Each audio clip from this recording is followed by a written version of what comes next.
నువ్వు ఇక్కడున్నావా? నేను చంపేస్తాను, నీ రక్తం కలగుస్తాను, నాకు ఉరి శిక్ష పడ సరే నేను చంపేస్తాను రా. అన్యాయం, ఆశ్చర్య చేయలేదు, ఆశ్చర్య చేయలేదు. రాజా,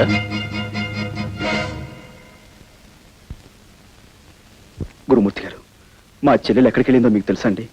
ఇదేనా నువ్వు రావటం? అవునండి. అయితే నీకు ఈ సంగతి తెలిసి ఉండదు. ఉద్యోగం కోసమని మీ బావ పట్టణానికి వెళితే అతని మీద ఏదో కూనీ కేసు పడిందట. ఎవడో బద్మాష్ గారు ఇచ్చిన దొంగ సాక్ష్యాన్ని నమ్మి అతన్ని జైల్లో పెట్టారట. ఆ సంగతి తెలిసింది నీ చెల్లెలు గుండెలు పగిలేలా ఏడుస్తూ పట్టణానికి వెళ్ళింది. ఒంటరిగా వెళ్ళిన ఆడపిల్ల ఏమవుతుందో ఏమో.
మా చెల్లెలి పట్టణానికి కొత్త, ఎక్కడెక్కడ తిరుగుతుందో, ఎన్ని కష్టాలు అనుభవిస్తుందో అని భయంగా ఉంది. చెల్లెమ్మ సంగతి మాకు వదిలే గురు.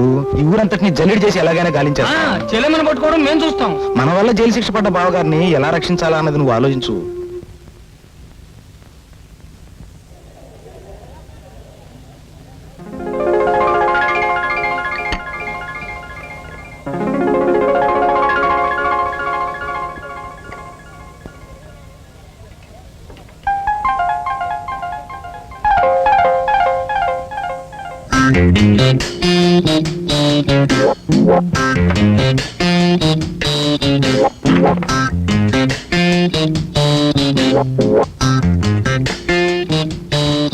ఆల్ రైట్, నేను అసలు విషయానికి వస్తున్నాను.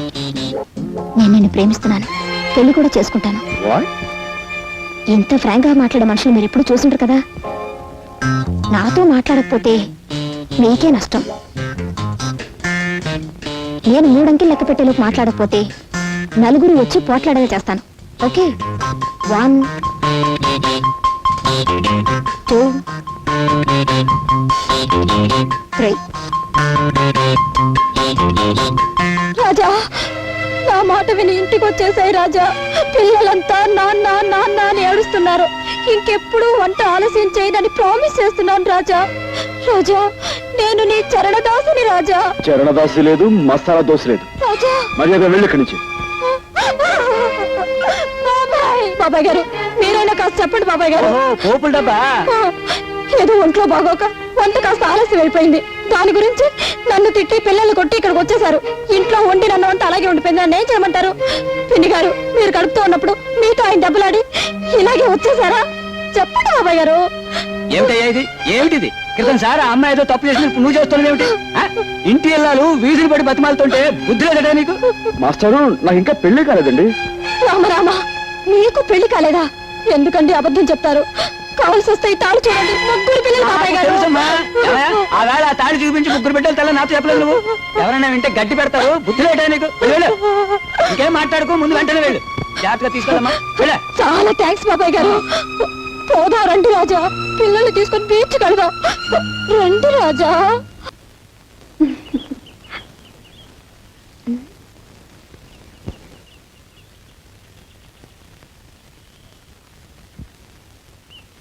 చూడండి, మీ గురించి ఇప్పటి వరకు ఎన్నెన్నో కళ్ళు కన్నాను, కానీ మిమ్మల్ని చూస్తే వేరే లోకంలో ఉన్నట్టు కనిపిస్తున్నారు.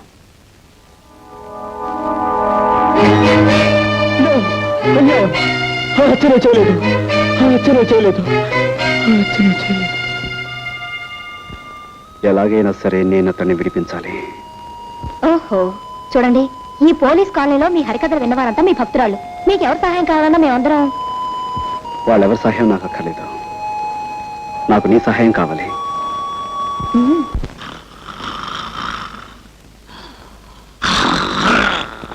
సార్, నమస్కారం సార్. నమస్కారం అండి. ఏమిటి ఇద్దరు పెళ్లి చేసుకున్నారా? చాలా వింతగా ఉందే. ఇందులో వింతే ఉంది సార్. మీరు ఇచ్చిన 10,000 ఉంది కదా, ఆ 10,000 పెళ్లి చేసుకున్నాం. చేసుకోగానే మొదటి నమస్కారం మీరు చేసుకున్నాను, అక్కడికి వెళ్ళాం. తీరా వస్తే మీరు డ్యూటీ మీద ఇక్కడ ఉన్నారని తెలిసింది. ఇదిగో నేరుగా వచ్చేసాం. ఆశీర్వదించండి. మీ అభిమానానికి చాలా కృతజ్ఞ. డాక్టర్ గారు, మనం అడ్మిట్ చేసిన అంత కూడా ఉన్నాడే, వాడిని పోలీసులకు అప్పచెప్పి సాక్ష్యం చెప్పి చట్టాన్ని సహకరించిన ఉత్తముడు ఇతనేనండి. పాపం పెళ్లి కూడా చేసుకున్నాడు. పాపం డాక్టర్ గారు ఆశీర్వచనం పొందవా? పొందు. ఇదిగో చాక్లెట్ డాక్టర్ గారికి పాపం. Thank you sir. సార్, మీరు పర్మిషన్ ఇస్తే వార్డులో ఉన్న మిగతా పేషెంట్స్ కూడా స్వీట్స్ ఇచ్చి వాళ్ళ దీవెని పొందుతాం. షూర్, తప్పకుండా ఇవ్వండి. మా తాలూకంటే అంతే. ఆహా.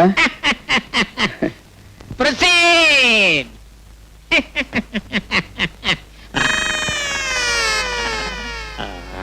దీవించండి. వదినా, నర్సు వదినా, దీవించు. Thank you. ఆగండి అయ్య గారు. డాక్టర్ బాబు గారు, డాక్టర్ బాబు గారు, థ్యాంక్ యూ సార్. ఆగండి ఆగండి. నర్సం వదినా, నర్సం వదినా, స్వీట్ గా ఉన్నారు. Thank you. తీసుకోండి అన్నయ్య గారు. పోలీసు బాబు గారు, మీరు కూడా. Thank you. లోపల పేషెంట్ బాబుకి స్వీట్. పోలీసులు బాగాలే, పేషెంట్లు బాగాలే. వెళ్ళమ్మా, వెళ్ళు వెళ్ళు వెళ్ళు. థ్యాంక్ యూ బాబా. నమస్కారం అండి.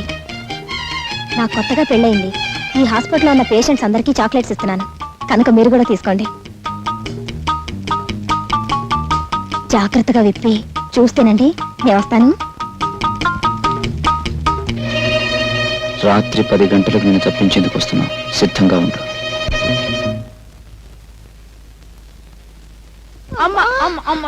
నెమ్మది కాస్త ఓర్చుకో అమ్మగారు. పొద్దున్నే కదా పెళ్ళైంది నాను, అప్పుడే కడిపేమిటి?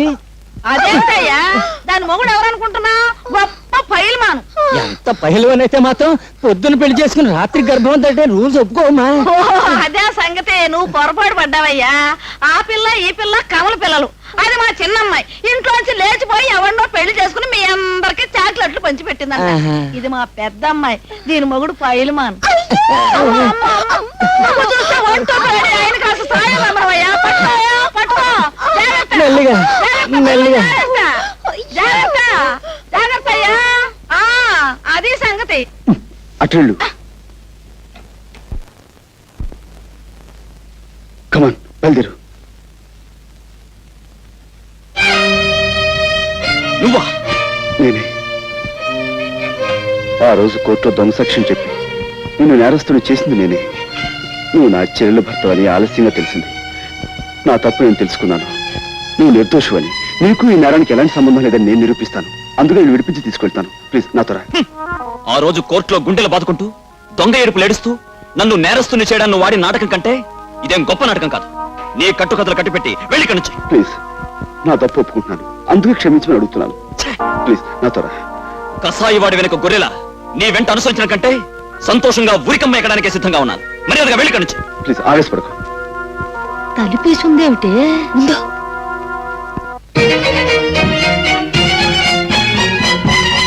తనుకుంటున్నారా?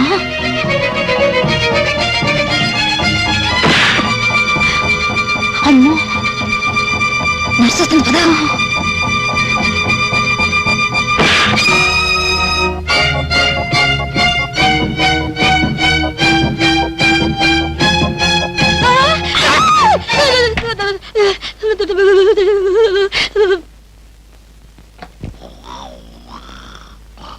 ఏమండి ఏమండి, ఆ నేరస్తుడి గదిలో ఎవరెవరో ఉన్నారు.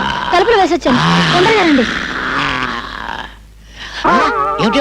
ఆ నేరస్తుడి గదిలో ఎవరెవరో ఉన్నారు. తలుపులు వేసొచ్చాను, తొందరగా రండి. అయ్యో,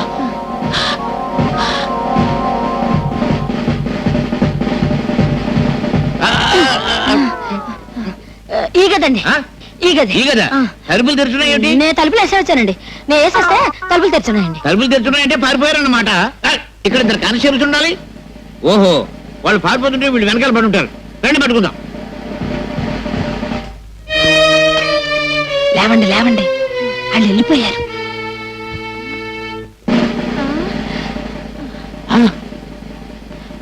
అమ్మయ్య బతికే ఉన్నారండి. కుట్టేసి పారిపోయి ఉంటారు. నా కొంపటికి వచ్చేసింది బాబు. మీ కొంప మీదకి వచ్చిందా నా కొంప మీదకి వచ్చిందా? ఏమండోయ్, మీ కొంప మీదకి వచ్చిందా నా కొంప మీదకి వచ్చిందా? నా శాది మీదకి వచ్చింది, నా శాది మీదకి వచ్చింది, నా శాది మీదకి వచ్చింది బాబు.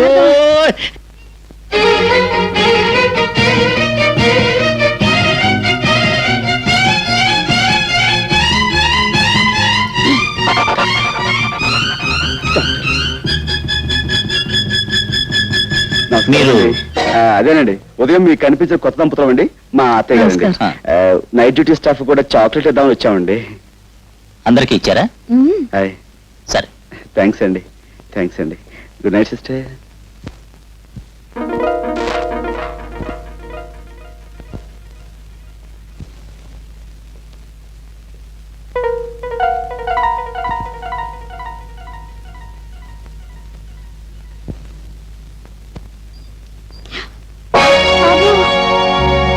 మై గాడ్, ఇప్పుడు ఎలా?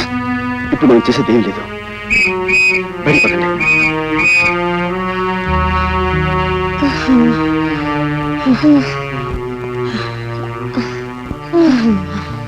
వేసిన ప్లాను చేసిన రిస్క్ అంతా వృధా అయిపోయింది కదా. అతను నన్ను నమ్మకపోవడంతో వచ్చిన ప్రమాదం ఇది. నేను చెప్పింది నమ్మకుండా మనమేదో అపకారం చేసేవాళ్ళమని అతను తప్పించుకున్నాడు. ఈసారి అతను మళ్ళీ పోలీసులకు దొరికితే అతనితో మాట్లాడే అవకాశం కూడా ఉండదేమో. చేజేతులా నా చెల్లెలు చేసిన అపకారాన్ని సరిదిద్దుకునే అవకాశం మళ్ళీ రాదేమో. బావగారు,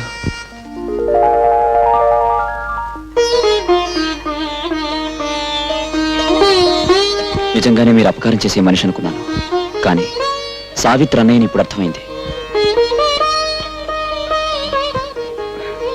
విషయాలని తర్వాత మాట్లాడుకుందాం. ముందుకు వెళ్ళిపోతాం, పదండి. ఆ కారు మంది కాదు కదా. ఓహో, మనకు అసలు కారు లేదు. సరే పదండి. సార్, హాస్పిటల్లో మన కస్టడీలో ఉన్న రామారావు పారిపోయాడు సార్. వాట్? పారిపోయాడా? అదెలా జరిగింది? రామారావుకు వ్యతిరేకంగా సాక్ష్యం చెప్పిన రాజయ్య అతను తప్పించేశాడని ఇన్స్పెక్టర్ లింగం గారు అంటున్నారు సార్. రాజా సాక్ష్యం చెప్పిన రాజా. బాబు సోడా ఉంటాయి లేదండి. 10 రూపాయల చిల్లర లేదా? అమ్మా నీ దగ్గర ఏమైనా ఉందా? లేదండి. రే, రో, రే గురు,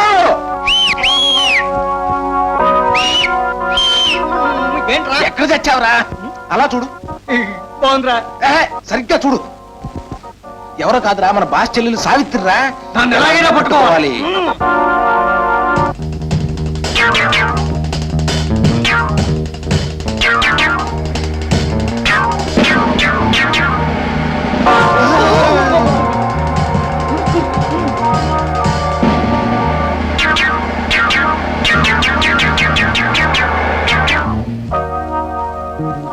ఎవరమ్మా నువ్వు? అటు చూడండి, రౌడీలు వెంటపడుతున్నారు. నన్ను రక్షించండి. రౌడీలా? భయపడకు, నువ్వెక్కడికి వెళ్ళాలో అక్కడే దింపుతాను రా. పర్వాలేదు రామ్మా, రా. నువ్వెవరి తాలూకమ్మా? మాది ఊరు కాదండి. మా ఆయన ఉద్యోగం కోసం ఈ ఊరు వస్తే ఆయన మీద ఎవరో దుర్మార్గులు కోనీ కేసు పెట్టి జైలుకి పంపించారండి. కూనీ కేసా? అవునండి, మా వారు ఈయనండి. చూడండి, ఆయన మొహం చూస్తే ఎవరికైనా అపకారం చేసే మనిషిలా కనిపిస్తున్నారా? ఎవరో దుర్మార్గులు కావాలని పన్నాగం పన్ని మా ఆయన్ని జైలుకి పంపించారండి. మా ఆయన ఇప్పుడు మీ పోలీసుల దగ్గరే ఉన్నారు కదండి, ఒక్కసారి ఆయన చూపించరు? అలాగేనమ్మా. మా అన్నయ్య ఈ ఊళ్ళోనే ఉద్యోగం చేస్తున్నాడండి, కానీ ఎక్కడ చేస్తున్నాడో తెలీదు. మా అన్నయ్యకి ఈ విషయం తెలిస్తే మా ఆయన నిర్దోషం నిరూపించి వెంటనే విడిపించేస్తాడండి. మీ అన్నయ్య పేరు రాజాయనా? అవునండి, మీకెలా తెలుసు? తెలుసు. మీ ఆయన్ని తప్పించాడని విన్నప్పుడే రాజాకి రామారావుకి ఏదో బంధుత్వం ఉందని ఊహించాను. హాస్పిటల్లోంచి హంతకుడు తప్పించుకోవడానికి నీ అసమర్థతే కారణమని నిరూపణ అయింది.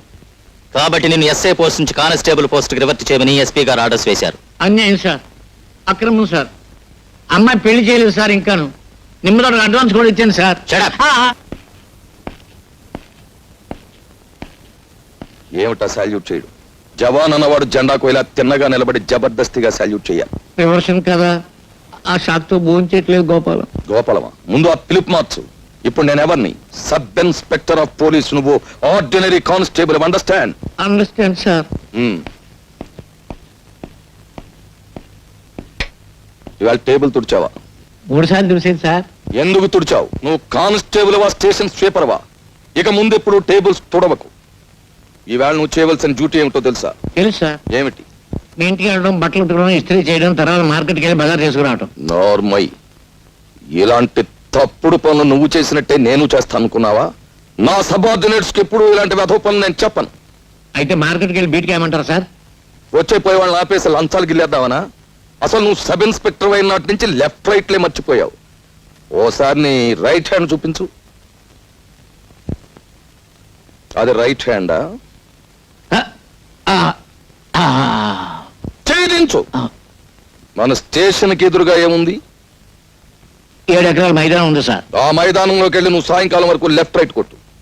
ఎండలు మండిపోతున్నాయి సార్. కూడా నన్ను గొడుగు పట్టు తినమంటావా? Do and die, go.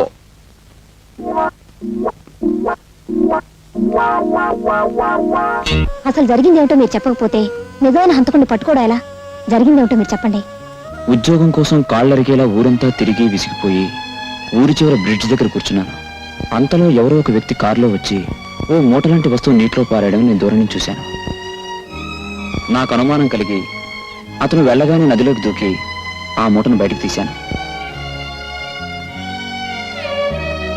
కొన ఊపిరితో ఉన్న ఆమెకు సపరీలు చేశాను. కాస్త తెప్పరిల్లింది. ఎవరు నువ్వు? మిమ్మల్ని ఎవరో మూట కట్టి నీళ్లలో పడేశారు. అతను వెళ్ళాక మిమ్మల్ని బయటకు తీశాను.